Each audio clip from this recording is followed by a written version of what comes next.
Hello everyone, and welcome back to our channel. If you're passionate about South African politics and want the real breakdown of power struggles, party infighting, and backroom deals, then you're in the right place. Don't forget to like, subscribe, and hit that notification bell so you never miss an update.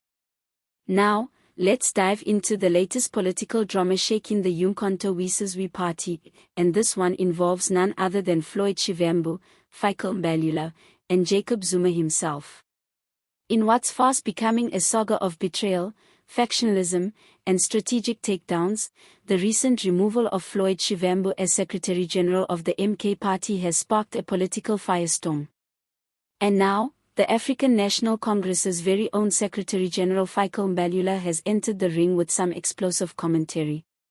On the 3rd of June 2025, Mbalula took to X, formerly Twitter, to suggest that Shivambu was ousted by the very rules he helped write, implying that the MK Party's leadership, led by Jacob Zuma, used Shivambu's own drafted constitution as a weapon against him.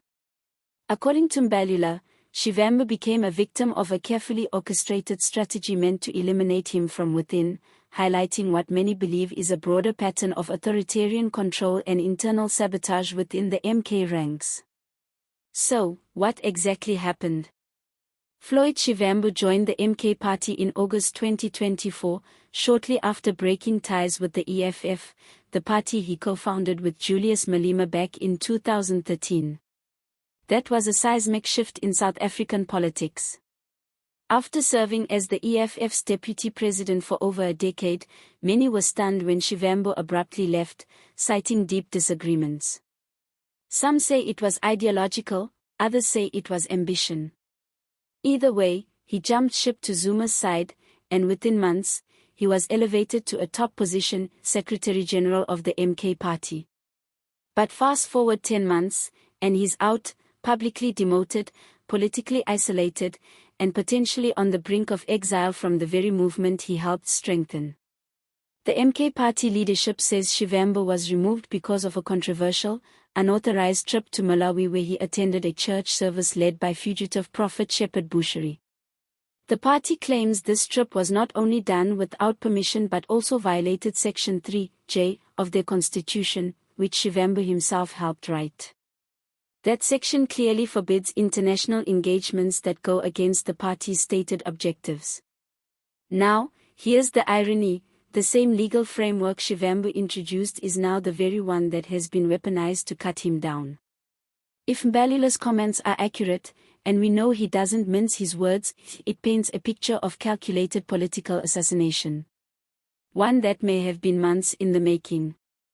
The situation becomes even murkier when you factor in the factional tensions inside the MK Party itself. Shivambu had already found himself in public feuds with Duduzile Zuma-Sambudla, Jacob Zuma's daughter, who called him useless and the worst thing to happen to the MK Party. That kind of attack, from someone so closely aligned with the party's founder, would be career-ending in any political space. Even though Jacob Zuma later distanced himself from his daughter's insults, calling them disrespectful and divisive, it was clear to many that the writing was on the wall for Shivambu. But now comes the twist. Mbalula's commentary suggests that Shivambu's downfall wasn't just about a trip to Malawi. It wasn't just about personal insults. It was about consolidating control, removing a high-profile, independent thinker from the inner circle of Zuma's increasingly centralized party. Let's not forget, this is the same Floyd Shivambu who was once seen as one of the sharpest political operators in South Africa. Love him or hate him, his ability to engage with economic policy, mobilize youth voters, and dominate parliamentary debates made him a valuable asset. His sudden fall from grace raises important questions about how the MK Party operates, and what it's willing to do to maintain control. And here's where Fikile Mbalula's involvement becomes strategic. By publicly highlighting Shivambu's removal and casting it as a calculated betrayal, the ANC is positioning itself as the more transparent and stable alternative to the infighting plaguing its breakaway rival. Mbalula has never held back when it comes to criticizing Zuma or the MK Party. He's previously called the party nothing more than Zuma's personal political project, a structure built on populist sentiment rather than any real democratic process. But let's be honest, Mbalula and the ANC are not exactly neutral observers here. The ruling party is under immense pressure. It's lost significant ground in provinces like KwaZulu-Natal, where the MK party is now a real threat. By amplifying MK's internal battles, Mbalula is trying to undermine its legitimacy, while conveniently distracting from the ANC's own issues of internal division and governance failures. So what are the bigger implications of all this? Firstly, we are watching the unraveling of yet another political alliance, forged out of convenience and ambition, but doomed by ego and control. Shivambu's trajectory, from co-founding the EFF, to joining MK, to now being pushed out, suggests a man with enormous political ambition but no stable home. And that could mean he's preparing for something even bigger. There's already speculation that Shivambu might launch his own political party, especially as he prepares to host a press briefing which MK leaders claim they never approved. This move could be the beginning of yet another political force in an already fragmented opposition landscape. Secondly, this drama is a reminder of just how volatile the South African political environment has become.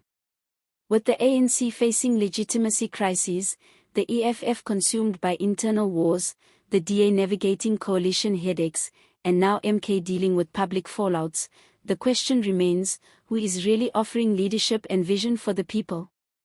And lastly, there's the issue of governance ethics. When parties remove senior leaders in backroom meetings, with little transparency and vague accusations, it erodes trust.